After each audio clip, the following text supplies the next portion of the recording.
So LG just released what many people are calling the God tier gaming monitor, the UltraGear OLED 45 GX950A. Now the spec sheet is eye-watering to say the least. So you've got an improved OLED panel with HDR support with a super aggressive curve, and the resolution has been bumped up to 5K 2K from 1440p on last year's model. It features LG's new dual mode technology that allows for an up to 330Hz refresh rate, an insane 0.03 millisecond response time, and a whole bunch of other improvements. And when I reviewed last year's version of this monitor, there were a couple of complaints and questions in the comment section about it.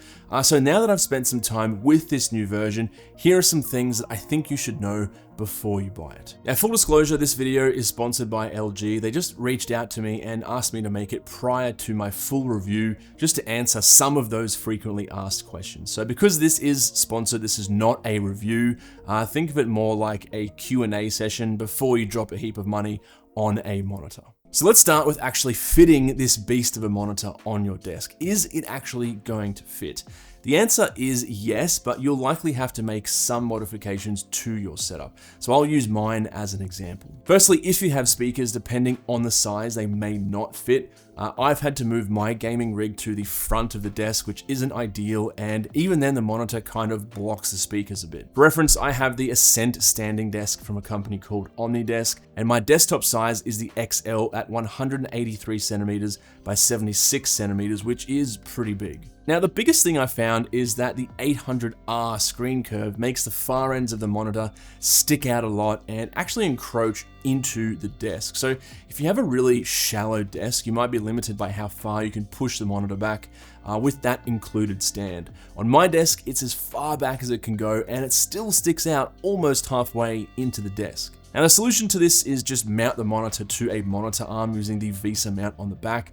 That way you can just push it all the way back if your desk isn't particularly deep. Now, one of the biggest complaints people mentioned in the comment section of my review on last year's version of this monitor was the 1440p resolution. Now, specifically, many people obviously love 1440p for gaming because it's a good compromise between frame rate and visual quality, but hated it for anything productivity related like text sharpness or overall screen clarity. And look, I totally get where those comments were coming from. Like, the panel on these monitors are physically really big, and paired with a 3440 by 1440 resolution equals a PPI or pixels per inch of just 84. So yeah, text was fairly blurry and dull, and depending on your eyesight and how close you sit to the monitor, it can be really bothersome for some people.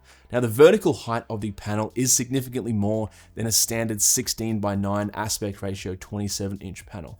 It's more like a 32-inch monitor essentially. If you just use it solely as a gaming monitor, this is not an issue at all, but most people don't have separate monitors and do everything on a single monitor, which generally includes hours of, productivity-based stuff with a bit of gaming at the end of the day. And I guess LG listened, because this new version is now wide Ultra HD, which is also technically, 5K 2K because it's an ultra wide. And just to clarify here as well, its vertical resolution is also technically 4K because it's 2160 pixels. Now, this results in an improved pixel density. So you're going from 84 ppi to 125 ppi. I much prefer 4K when doing productivity tasks, particularly when looking at text all day long. If you pair that with the insane screen real estate, productivity is, pretty enjoyable as well, particularly with that 800R curve.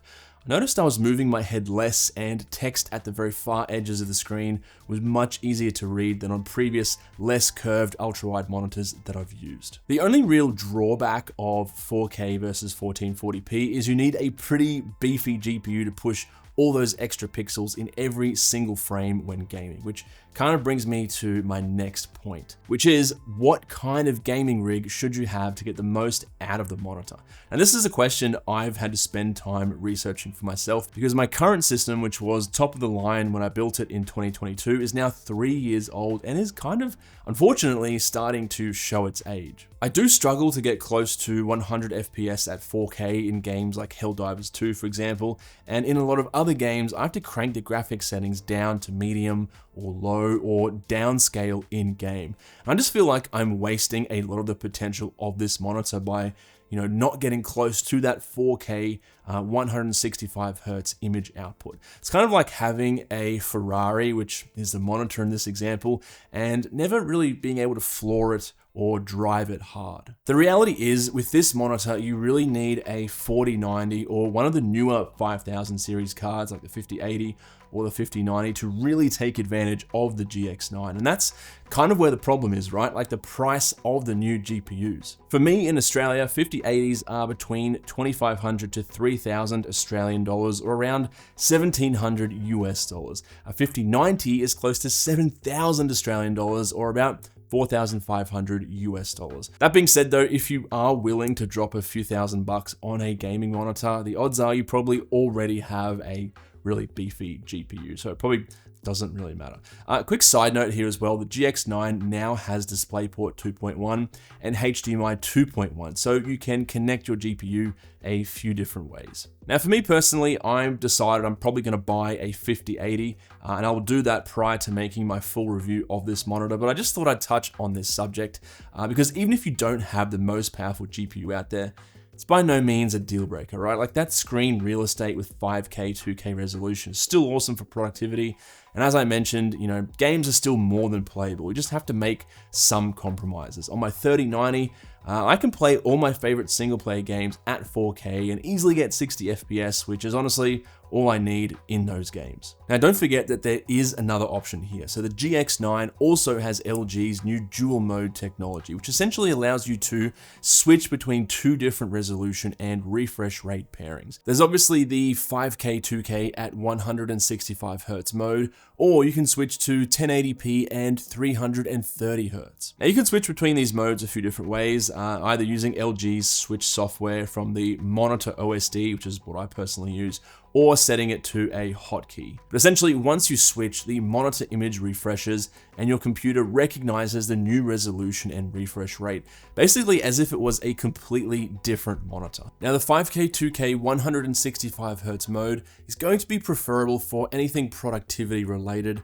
single player or PvE games, or really any game that you'd prefer to play at that 5K 2K resolution. If you're really struggling to push enough frames at 5K 2K, or if you're playing a really competitive, twitchy shooter game like CSGO or Valorant, where a super high FPS is preferable, that's where the 1080p and 330 Hz mode comes in. 1080p is obviously not a demanding resolution, so you'll be able to easily saturate that 330 Hz refresh rate in most games. And when playing those, fast-paced, twitchy shooter games, I wasn't really bothered by the lower 1080p resolution.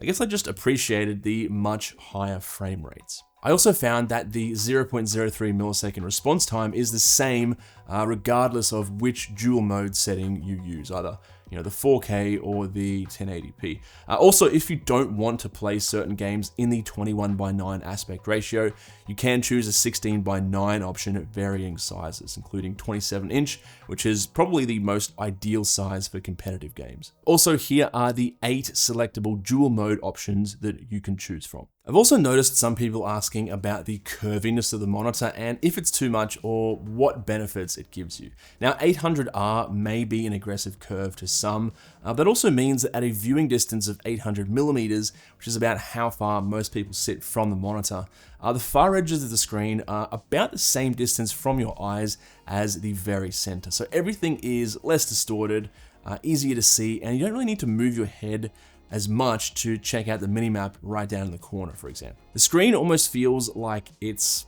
wrapped around your head and is actually super immersive when playing games. Now this 800R curve is the exact same as last year's model, so if you want to see a really in-depth breakdown and how it impacts specific games, I'll link that video down below and timestamp it. Otherwise, I'll just be repeating what I said there and wasting your time. The only negative of such an extreme curve is, like I mentioned before, it's going to stick out into your available desk space. Now, if you have a Mac or a MacBook, it's also going to work perfectly with the GX9.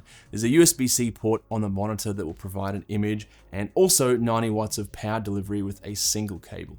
Now, I didn't experience any issues or glitches The 5K 2K resolution is supported in macOS. In fact, I edited this very video on the monitor on macOS, worked fine. Just be aware that if you're using a less powerful Apple Silicon MacBook, for example, a M2 or an M3 MacBook Air, you'll still get the full 5K 2K resolution, but the refresh rate is capped at 100 Hz, which for me was not an issue at all. I mean, I only do productivity tasks on my Mac. All the gaming is done on my Windows PC.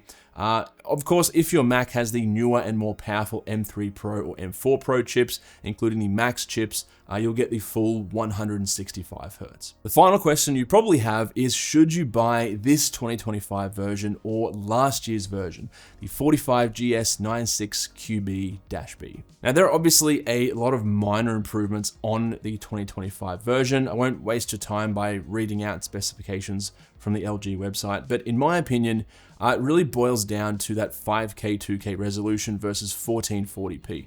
If you just can't stand 1440p because the PPI is too low and it makes text look like crap, and you're a hybrid user who also does a lot of productivity-based tasks, just get the 2025 version, right? Like 5K 2K is awesome. I love having 3 or 4 tabs or apps open at once, spread across the screen. And if I'm gaming on my RTX 5080, fingers crossed I can get that in the next few weeks, that GPU should push enough frames, or alternatively, I just bump down the settings a little bit. That being said, if you're just gaming on your monitor or 1440p doesn't really bother you, and you can get last year's version at a big discount, you're getting a very similar screen and features, but for much less cash. So that's also one thing to consider. But yeah, overall, I think this monitor is really close to being like the perfect monitor. I mean, you got the 4K for all your productivity needs. You've got awesome gaming features. You can also bump that resolution down at 1080p if necessary for certain games.